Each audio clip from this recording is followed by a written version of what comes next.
And we are recording with the one and only author of UFOs in the White House, which the link to the book will be in the description. It's a fantastic book. I wouldn't keep having Mr. Birnes on if I didn't enjoy his book.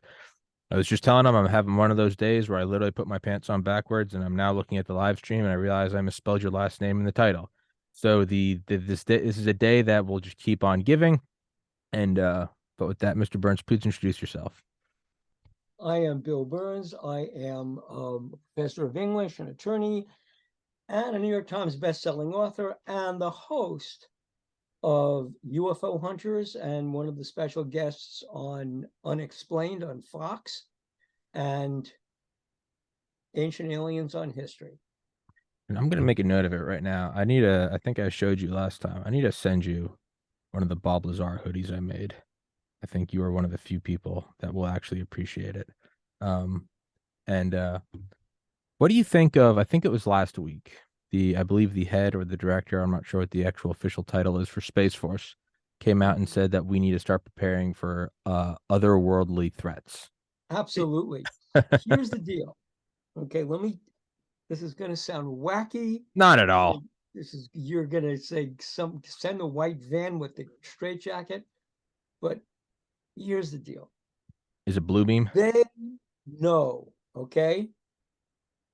The government, those responsible for monitoring, call it ET activity. They're not really ETs, they're us, but Yeah. monitoring ET activities, they know. Yeah. They know, on the one hand, what the professor of astrophysics at Harvard said, that out there at the very edges of our solar system, beyond where we can, is a mothership. Mm-hmm. And that mothership is launching scout ships into Mm. our solar system. Why would they do that? Or basically, since I believe we are the ET, why would we do that? Here's the reason. When these strange orbiting asteroids and meteors come into our solar system and they're orbiting, they're spinning like this, and they're spinning like this. They're not regular orbiting space objects. They are lawn sprinklers. And what they're doing is, as they pass through planetary systems, our solar system, the other galaxies, they're spreading water. And in the water is the DNA. I believe our DNA. And that's how we populated the universe. Mm. So I believe that our government knows that. I believe that our government knows that at some point, either they're going to figure out a way to disclose the truth, or we are going to figure out a way to to disclose the truth. So what's happening now, I believe, is there is a kind of a negotiation going on. Okay. Here, anybody who's been in the uppermost echelons of the CIA, who's retired, will tell you we've been in contact with off-planet life forms for years. We know they're there. So all we have to do, imagine trying to preserve Earth's institutions, and I mean its cultural institutions, not just TikTok or Twitter or the networks. What I'm talking about is the churches, Okay. the church, the Vatican, the heads of the religious bodies, world governments. If human beings found out that we are literally on this planet because of the largesse of life forms on another planet who are actively monitoring us, probably live here among us, Mm-hmm. probably control our fates. You know, the Isaac Asimov story of psychohistory and the foundation is the Selden plan. Mm-hmm. All that is possible and even likely. If that's the case, the last thing Joe Biden is going to do. First of all, Donald Trump is not going to do it because he's not going to make any money on it. So why would he disclose? It's true. Why would he disclose that? Why would Joe Biden disclose that? He has enough problems. Sure.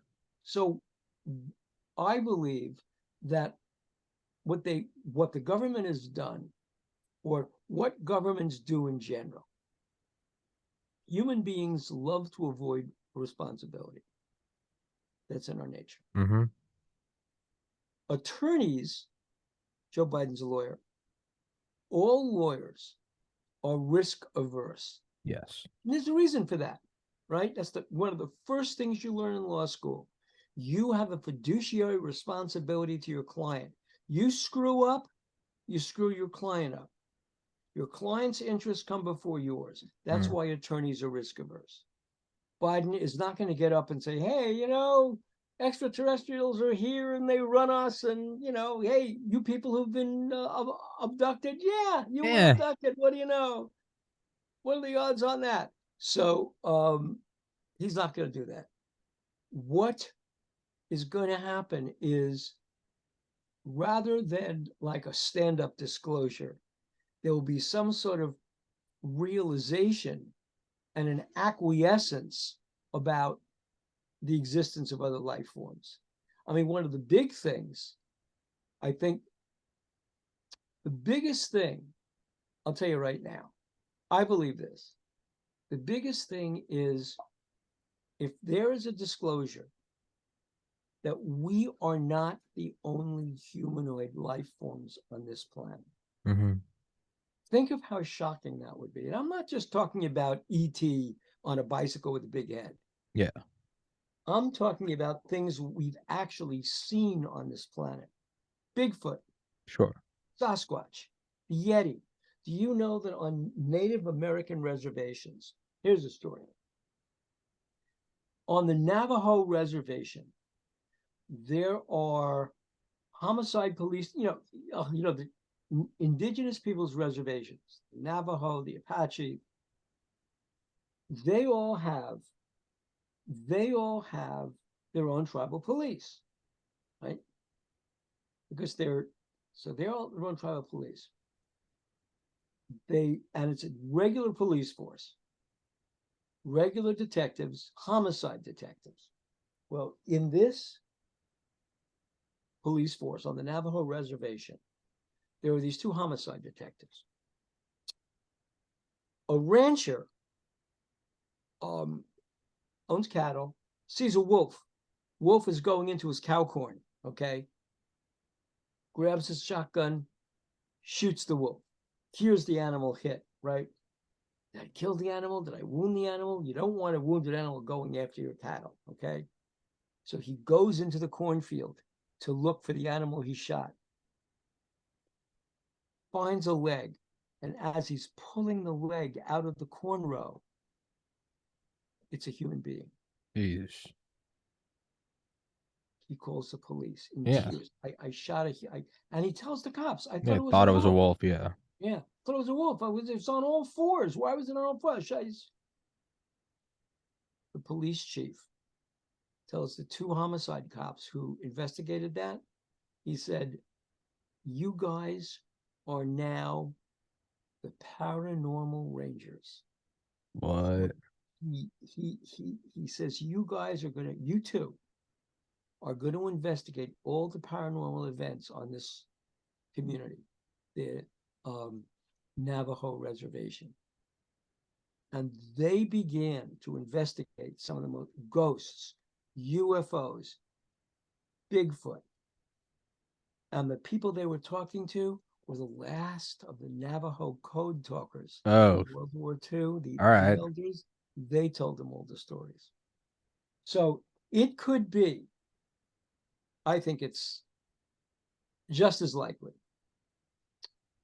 that when we arrived on this planet, remember the story in the Bible?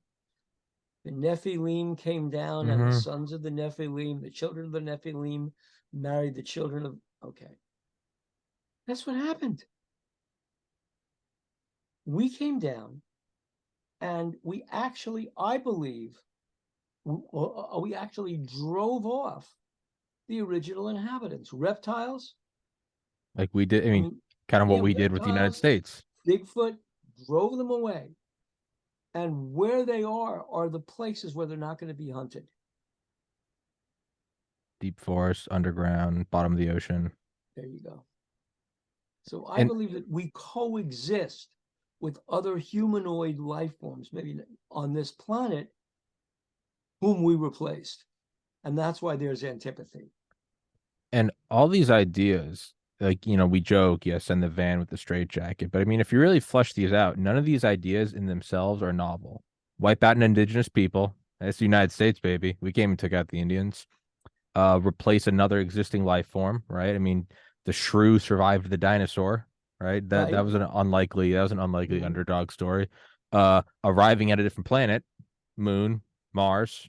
We've done that. These are all observing uncontacted tribes. We have looked at less technologically advanced, not even less technologically advanced beings that look at us like we're aliens, and they're in the Amazon. These are all these occur Exactly. in our own Exactly. lives. Why can't it happen And again? in the Philippines, one of these isolated islands in the Philippines, there was a species of hominids, us, Hmm. but they were 4.5 feet tall, Yeah. Wait, what right? was the name for him? Homo florensis, right? Yeah. That's what they were called. But they existed 1,000 years ago. Yeah. 1,000 years is Right in modern the rear view, history. right in the rear view mirror. Exactly. It's that. It's so. Therefore, what other species might there be? Yeah. I mean, I've heard stories from Native Americans on the reservation.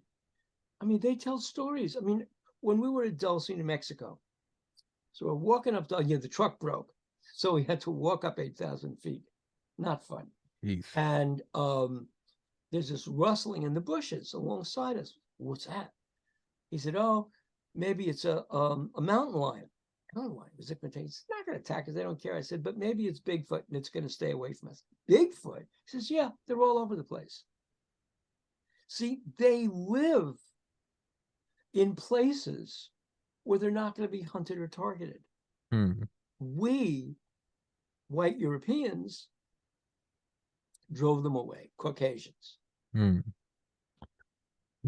Do you think there's any validity to the idea of I forget who said it. I heard it years ago, but I do like the idea, and it's that the whatever you want to call it, the military elite, financial intelligence, technocratics, whatever, they want to figure it out first so they can break it down for us peasants in a sense that it's so like the first time they probably ever, I don't know, started theorizing about subatomic particles, it was so mind melting that you kind of had to be like, what is this, right?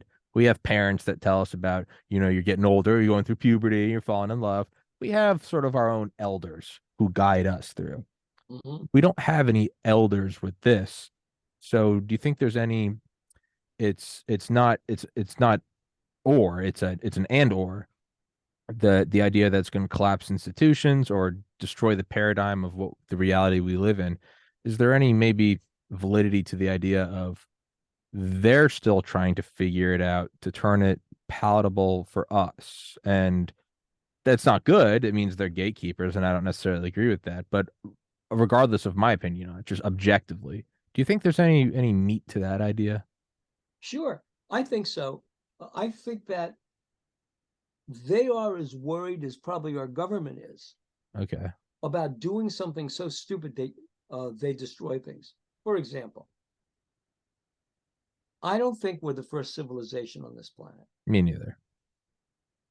We know from the Bible and Noah's flood, there was a whole civilization before us, right? Wiped out. We know from artifacts like Göbekli Tepe Mm-hmm.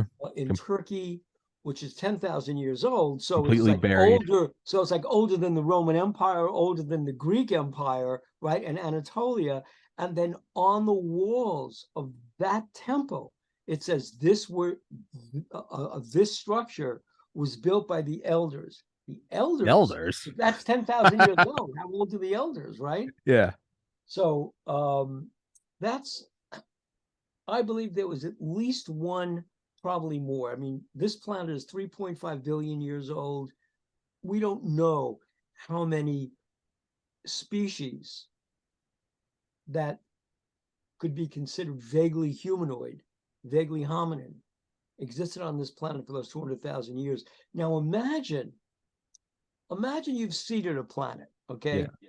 Now, how are you going to, this is my theory too, how are you going to manipulate the DNA of the life forms that you've implanted on that planet? I mean, you're going to land in a flying saucer like the day the Earth stood still, and say to all the, or like the school students in Ruwe, Zimbabwe, where the ship Yeah. landed and the guy admonished them on destroying the planet. Are you going to do that? No, you'd probably do a virus. You do a virus. That's exactly what you do. And in fact, how do you get people to imbibe the virus? Why don't you put it into food? Yeah. So there you are, caveman, walking along, you're hominid, ape, whatever you are, you're walking along, you see a patty from an antelope or something, and out of the patty is a mushroom. Yeah. That looks good. Yeah. Eat the mushroom. That is how to implement changes in the DNA structure. We're doing it now with RNA vaccines. I mean, here's COVID, Mm-hmm. right? And COVID isn't just it came from Chinese bat. I mean, let's be realistic. We know that COVID particles the virus particles adhere to particles in the air. So a volcano erupts, right? Spreads across China, spreads across the world. Virus particles attached to it. Yeah. So we know that. So if you're trying to influence the genetic development of a planet, and of course, so what we do is we say, fine, our vaccine is going to treat the RNA. Why RNA? Because RNA is the messenger part of our Mm-hmm. cells, right? With a change to the RNA, that change gets conveyed to the DNA, and that goes to the next generation. There have been experiment after experiment after experiment to show that that's how that works. So, like, if you want to, for human beings, the basic premise is you want to have healthy children, eat healthy. You Mm-hmm. eat crap, you're going to get children who are weak. Yeah. You eat healthy, you're going to get healthy children. Because that was proven by this guy Yeah. Pottinger with a series of cats. Epigenetics. It is genetics. It's called epigenetics. Mm-hmm. And so that's how human beings evolved. And that's how extraterrestrial events, like the crash of a meteor, the crash of an asteroid with all kinds of viruses in it, crashing into the Antarctica melts because of global warming, the virus spreads. That's how genetic changes on this planet. So let's take that another step, like a meta step. So they've probably been doing that for eons, just tweaking the DNA here and there, just kind of guiding it. And then once we finally get to who knows, maybe they've done this a million times, and most of the times the project dies off, and maybe we're one of the few ones that got to electricity and computers, and then the idea that, right, the transistor or the logic gate came right after Right up from the 1947. aliens, yeah, crash at So Roswell. maybe they lay that in there and they're like, now let's guide this. That's right, because I don't think that the ETs that planted us here are somehow incapable of making mistakes. I mean, when Sure. you look, I mean, really, when you consider what was in, take it as a fact, just for argument's sake, that there was a crash at Roswell and that we recovered technology from that craft. When you look at what we recovered, at least what we know we recovered, an integrated circuit, hyper hyper energized light waves, hyper energized sound waves, lasers and masers, um, Fiber cutting optic. tools, right? Um, the foldable metal, which later became Kevlar. So when you consider that, one of the things that struck me when I read the list of things that Phil Corso said that he recovered, that was recovered from the craft, I thought to myself, that's really not advanced technology. I mean, Brattain and Shockley at Western Electric were working on a device which became the transistor for 10 years before the crash at Roswell. Hmm. They were doing this by 1935. They were trying to replace the Edison tube, the radio tube, with a device, the same device that could stop the flow of electrons and begin the flow of electrons one electron at a time. That's a transistor. Yeah. So they did that. They couldn't figure out how to do it. They could not figure out how to stop the flow. Only after they got a piece of what was in that spacecraft and they saw, wow, it's not pure silicon, it's silicon and arsenic, were they able to duplicate that, reverse engineer it. By 1948, they had a working transistor. By 1949, they had a patent. We were holding those little transistor radios. Hmm. So that was one very tangible, visible result from the crash at Roswell. But they took that foldable material to places like Monsanto. They took it to IBM. They took the laser to Columbia University, where the Army and Columbia, and remember, Dwight Eisenhower, who would become the president, Mm-hmm. was the president of Columbia at the time. I didn't know that. Eisenhower was intimately involved with this, intimately. Not only did Eisenhower see a UFO over the North Sea in 1952, when he was on the bridge of the first American nuclear aircraft carrier of the USS FDR, and then he told. But here's what's interesting. He said to the bridge crew, strangest quote. He didn't say, it's an invasion. Here's what he said. We all know what that is. Don't say anything. It went down below decks. And only Ike could do that. Only Ike could do that. It was Ike who was in Washington, D.C. in summer of 52 when Yeah, the when the UFO flyover. invasion. So naturally, it would be Eisenhower. Yeah. After he took office, it's January 1953. One of the first things he does is he gets us out of Korea, right? We can't win this. Mm-hmm. Get out. For God's sake, get out. Yeah.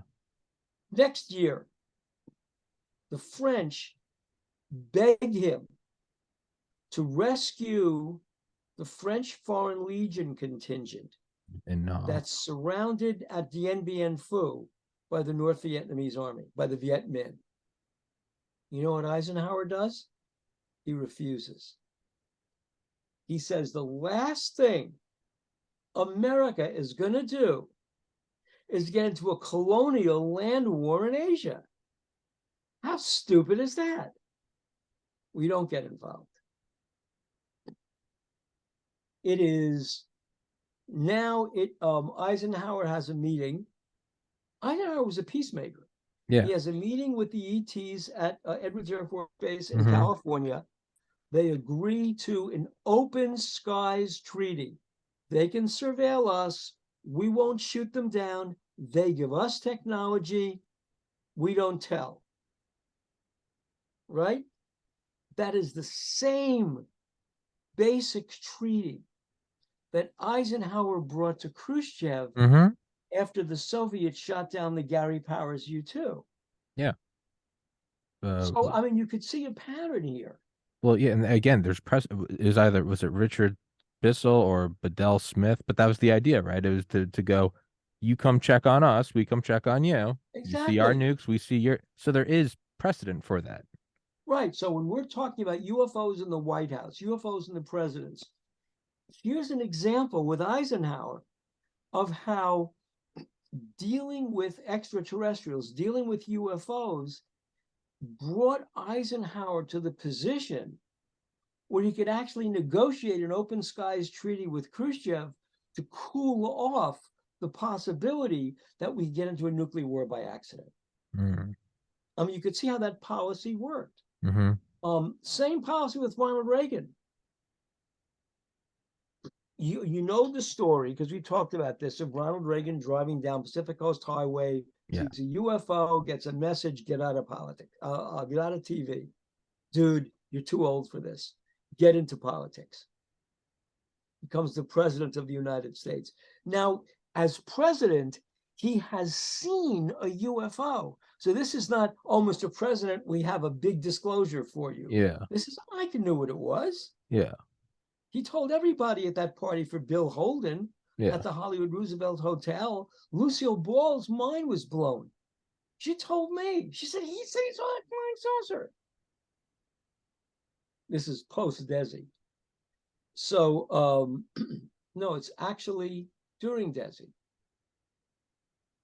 It was Desi, by the way, who bought Star Trek from Gene Roddenberry, Desi Arnaz. But so she reveals the story. Now, Reagan is talking to Bush, who was head of the CIA as vice president, and Cap Weinberger. They detail to him what they know.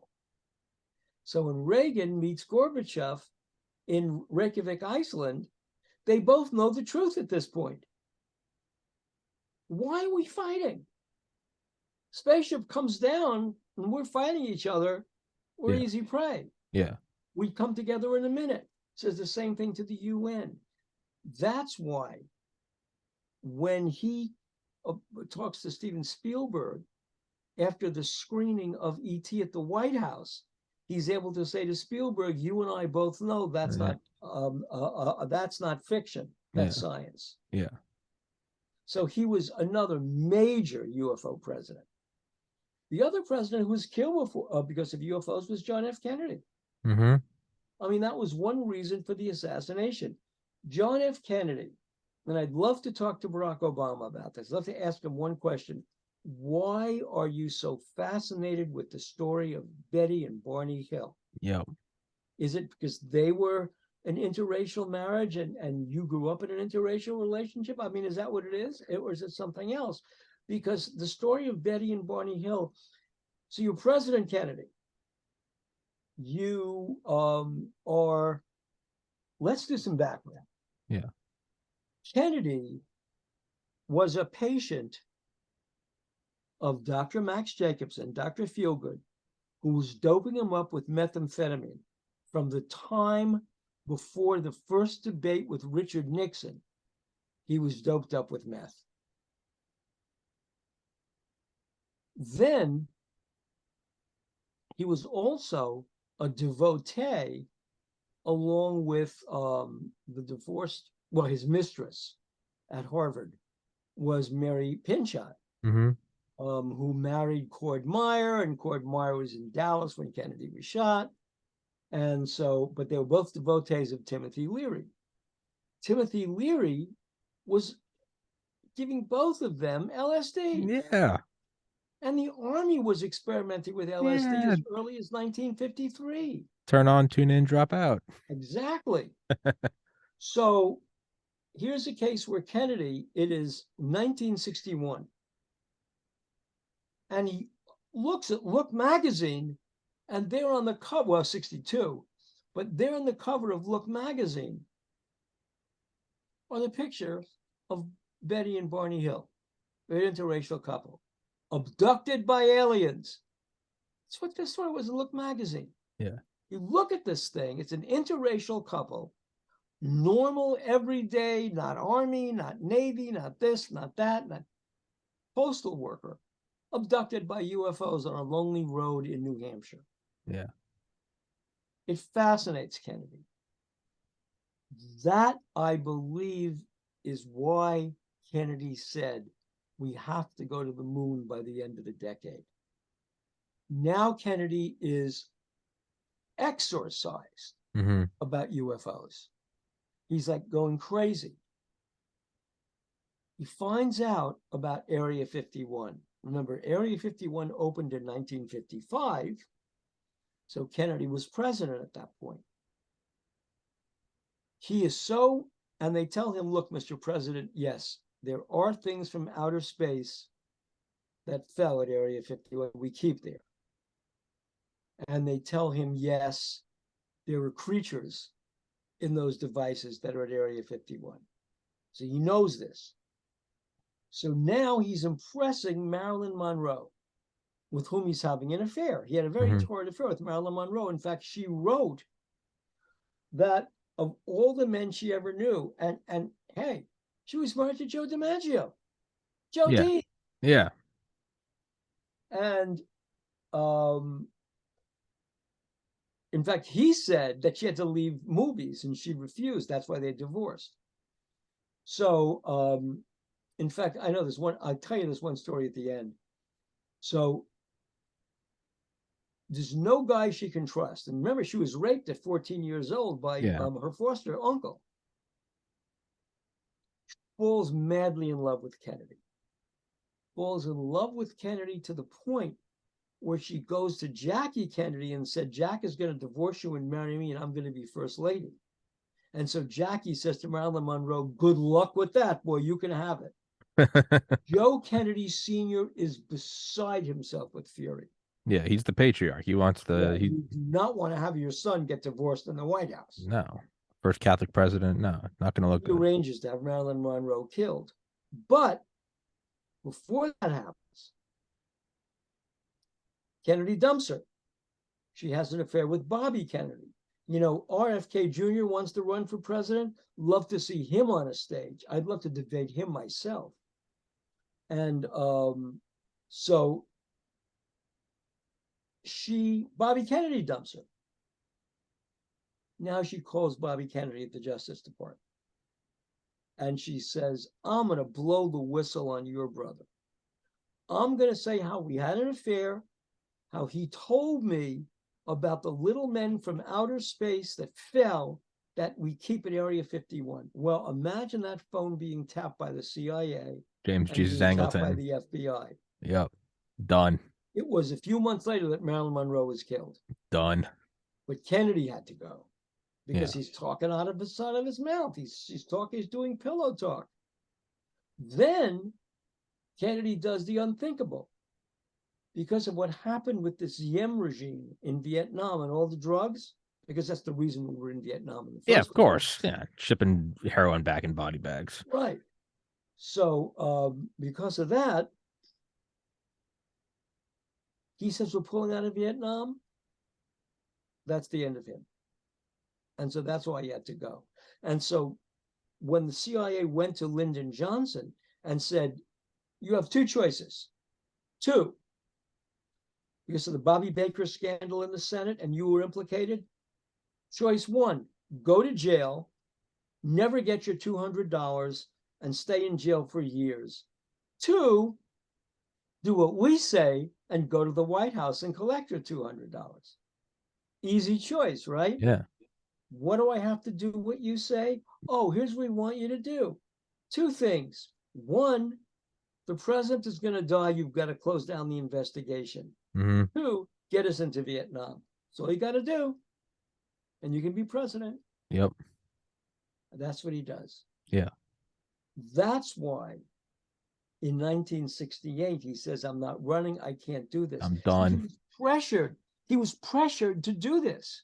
He fell into a deep war. depression. Think of Tet Offensive. The Viet Cong actually entered, the North Vietnamese actually entered Saigon and were killing American troops in Saigon, and the Americans in Saigon couldn't have weapons. We were defenseless in Saigon. They were murdering us on the street. Johnson said, that's it. That's it. We're not going to win this war. We can't win this war. I mean, for example, in Christmas 1968, North Vietnamese figured just like, because the North Vietnamese saw the Vietnamese War the way we saw the American Revolution. I mean, if you Okay. read General Giap and people like that, they said, if the Americans did this, why wouldn't they help us? We did the same thing they're doing. England was a colonial power. They overthrew them. That's what we're doing with France. What's the big deal? Well, the big deal was that Eisenhower did not want American troops dying to defend the Michelin rubber plantations. I mean, that's really what That's it what it was. was. Yeah. And so that's why Kennedy was assassinated, because he was going to pull our troops out of Vietnam. And they said that's not going to happen. And but it was Kennedy's fascination with UFOs that got him in trouble because of the Betty and Barney Hill story. So because I got you for 10 more minutes, and as always, you don't have a say in the matter. You're coming on here again. Mhm. Do you think that has evolved more and more? Do you think they have fine-honed the mechanism to control the president to where Trump was an aberration and it's the status quo is an Obama, a Clinton, a Bush, whatever, to where it's, there are certain things that you can maneuver around. You can do healthcare, you can do whatever, social reform, but there are certain things that you don't touch. I totally agree. I totally agree. I think the big deal is we will tell you when, we will tell you how, we will tell you where. You just go on with your daily lives and just make people live according to habit. But the Yeah. last thing you want to do is have a crazy person. Yeah. Yeah, I think they give you some leeway. They let you build your legacy so you can do whatever, you build a highway or whatever, you Right. do Obama. They let you do some stuff. Mhm. But I think the big stuff, moving in or moving out of Iraq, moving in or out of Ukraine, Area 51, I don't think I really I've always warmed up to it, but now I'm pretty certain the president has as much ability to sway that as I do. Right. I don't think he does. I No. really do. In fact, one of the problems with Donald Trump, I mean, whatever your politics are, I don't care. Sure. But whatever the problem the problem with Donald Trump is that he didn't understand the limits He didn't play of the ball. presidency. He wouldn't play ball. Well, it's not even a matter of playing ball. It's a matter of when you run your own. I mean, I run my own business. Sure. Nobody really tells me what to do. I mean, I work for Disney. I Yeah. work for Fox. I'm on Fox TV, but it's like I go and I do the, but it's not like you're an employee. Yeah. And the president is an employee. He's not an owner. It's a good point. When you think about that, he's Trump an comes in as a employee. CEO. Yes, he's an employee of the government, just like a guy delivering mail. Yeah. I mean, so you're working for someone as opposed to people are working for you. He's used to As the the head of the Trump organization, correct. Okay, good point. everybody worked for him. Good point. If he said jump off that roof, if you didn't jump off the roof, you quit. Yeah. Okay. It wasn't a case of, well, let's discuss. No, you do it or you're fired. Yeah. The hammer. The hammer, that's what it is. As president, you can't do that. First of all, most of the people who work in the federal government are civil service workers, Mhm. which means they have enormous protections as civil service workers. Remember how the civil service got started? When McKinley was killed because the person couldn't get a job. That started the Secret Service to protect the president, and the civil service to have a bunch of regular routines to get jobs and stay on the job. So that's civil service. So he can't fire them. Then they have a union. It's a federal workers union. That's first of all.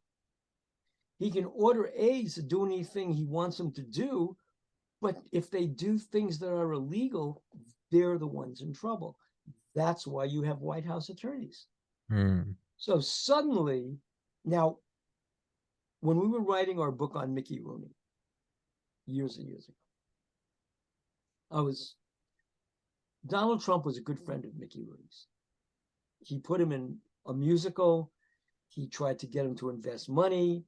He took him to a golf course to get other people to invest money. He was friends with him. He liked the guy. So we asked Donald Trump, this is before he was president, about Mickey Rooney. And he was laughing. He was telling stories about how crazy Mickey Rooney was and his crazy ideas he had. And we asked him, why do you want to run for president? It makes no sense. You're under a microscope. Yeah. You can't do what you want to do. You can't fly where you want to fly, go every day to do. You're under a microscope. He said, I'm never going to be president. That's what he said to us. I'm never going to win. But he said, I'm running for my brand. Yeah, I know. I also believe that. I don't think he thought he was going to win. You know how he won? Here's my theory. Okay. Do you know the story of how Paul Manafort gave Konstantin Kilimnik the polling results for key districts in Wisconsin, Michigan, Arizona? Yeah, that was one of the things that Manafort was indicted for. Okay. He handed private, exclusive Trump polling data to the Russians. Okay. It was in those districts where the polls shifted. Yeah. So I believe Donald Trump never wanted to be president. He wanted to make money. Of course. It was the Kremlin that fixed the votes on those machines that got him to be president, because Donald Trump said he never felt more terrified when he found out that he won. You can see it when he walks out. He was terrified. Yeah, he goes complicated, but you can see it in his eye. Like Melania's looking at him. I think he's like, whoa, no. It's the Peter principle. Yeah. Imagine being elevated to a point beyond competence. That's what it is. You're going, oh, I was not supposed to win that. Yeah, exactly. Oh, God. And the Russians had their man. Yeah. That's why there's been such a catastrophe in Europe. Yeah. Putin thought, I'm in. Yeah. Now he finds out, I'm out. Yeah.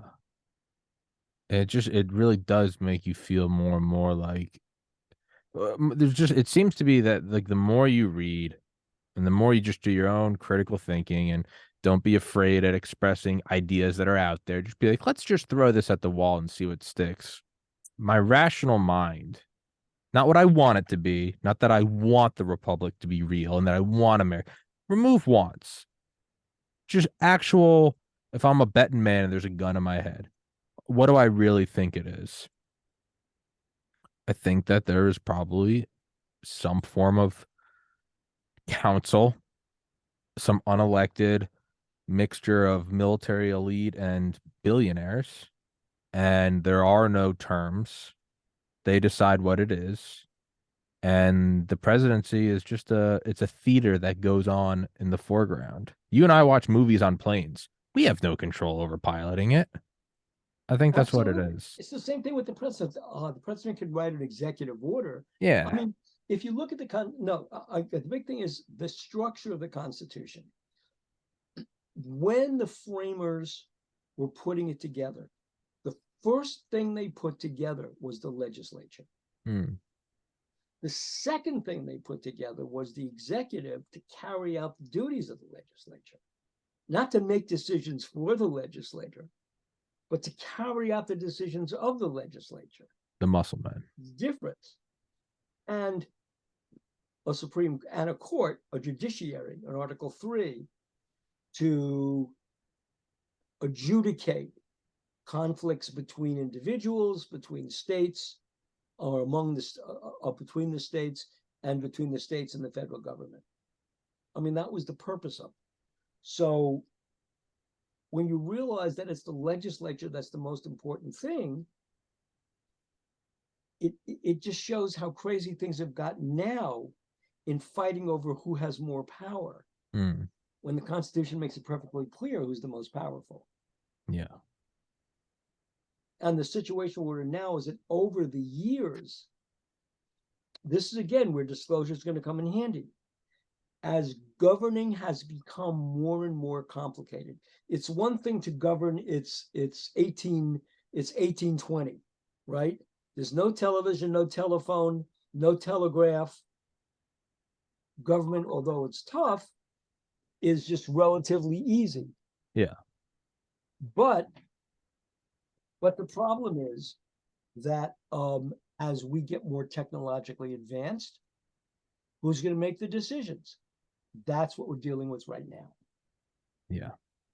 And with that, let's wrap this one up. Thank you again. Thank you for your patience Oh, today. I I know appreciate it. It's always been fun. no, man, I love having you. I love having you on because you and I can just throw out any idea versus some people I have to be more. I love talking to you because we can just jump right into it and be like, we're not the first civilization. I'm like, of course not. We just go right in. I genuinely love it. And I too am my own boss. So I wouldn't keep having you back on here if I didn't really love talking to you. I really do appreciate it. And guys, go in the description. Please go grab his book. It's fantastic. I will shoot you an email after this next podcast I have to do, and we'll schedule another one. And it won't be a short one crammed into the evening. We'll set out some more time so you and I can flesh out some more ideas. Great. Thank you very much. Have a wonderful day. Mr. Birnes, Bye-bye. thank you so much. You too. Thanks for